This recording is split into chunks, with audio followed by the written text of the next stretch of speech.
इस संसार में जो कुछ भी घटता है वो किसी आकस्मिक संयोग का परिणाम नहीं होता।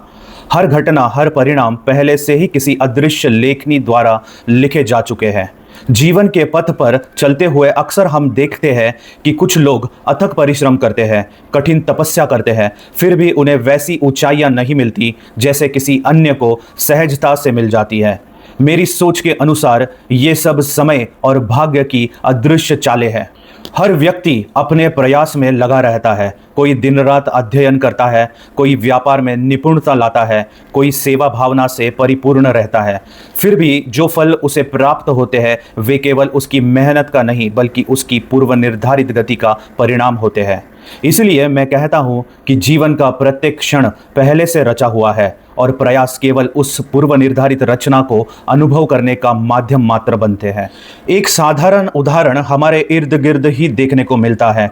जब कोई एक परिवार कुछ दशकों के भीतर ही साधारणता से उठकर असाधारण समृद्धि को प्राप्त कर लेता है, जबकि वही दूसरी ओर लाखों लोग जीवन भर संघर्ष करते रहते हैं और सामान्य अवस्था में ही रहते हैं।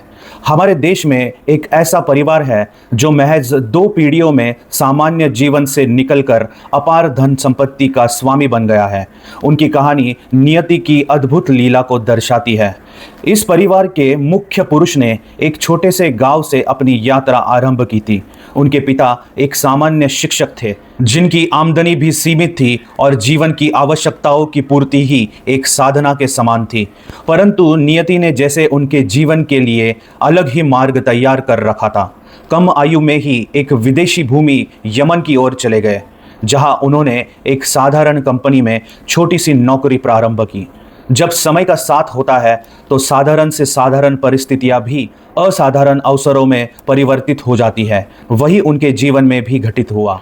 कुछ वर्षों बाद वे भारत लौटे और मुंबई नगरी में एक छोटे से कार्यालय से अपने व्यापारिक सफर की शुरुआत की, जहां प्रारंभ से मसालों का व्यापार और सूती धागों का आयात निर्यात किया जाता था। धीरे धीरे व्यापार ने गति पकड़ ली और उनकी कंपनी वस्त्र उद्योग से होते हुए ऊर्जा, पेट्रोकेमिकल, दूरसंचार जैसे बड़े बड़े क्षेत्रों में प्रवेश करने लगी। ये केवल व्यापारिक कुशलता का परिणाम नहीं था, ये समय और नियति का एक सटीक सम्मिलन था जिसने उनके पथ को प्रशस्त किया। उनके बेटे ने इस उत्तराधिकारी को और भी ऊंचाइयों तक पहुंचाया। आधुनिक प्रौद्योगिकी और वैश्विक दृष्टिकोण को अपनाते हुए इस वंश ने अपनी पहचान अंतर्राष्ट्रीय मंचों पर स्थापित कर दी।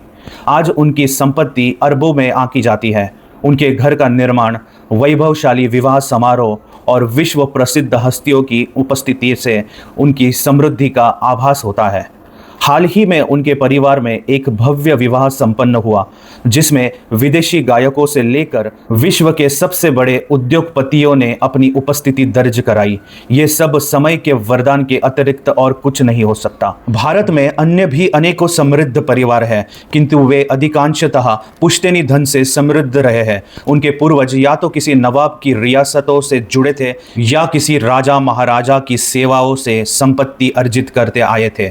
परंतु इस विशेष परिवार का उदय एक साधारण पृष्ठभूमि से हुआ और 2 पीढ़ियों में ही उन्होंने जो वैभव अर्जित किया वो इस बात का प्रमाण है कि जब भाग्य और समय का संगम होता है तो साधारण भी असाधारण बन सकता है। यदि केवल ज्ञान, परिश्रम और बुद्धिमत्ता से ही वैभव मिलता तो इस धरती पर हर शिक्षित व्यक्ति समृद्ध होता, हर परिश्रमी व्यक्ति उच्च शिखरों पर होता। परंतु वास्तविकता कुछ और ही दिखाती है। बड़े बड़े इंजीनियर, वकील, व्यापारी, उच्च डिग्रीधारी आज भी साधारण जीवन जीते हैं, जबकि कभी कभी कम शिक्षित अथवा औसत ज्ञान वाला व्यक्ति अपने जीवन में ऐसे शिखर तक पहुंच जाता है जहां तक पहुंचने का स्वप्न भी कठिन होता है।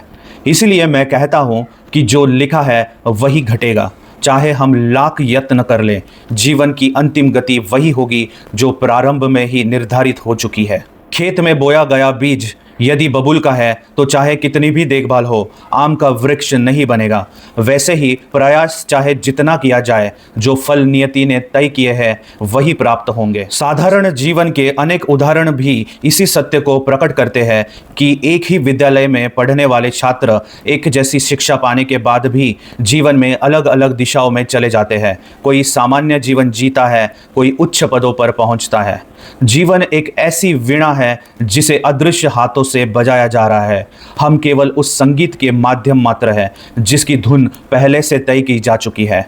इसीलिए जीवन में संघर्ष करे, कर्म करे, प्रयास करे, परंतु ये जानते हुए करे कि अंतिम परिणाम उस लिखित भाग्य के अधीन है जिसे कोई परिवर्तित नहीं कर सकता।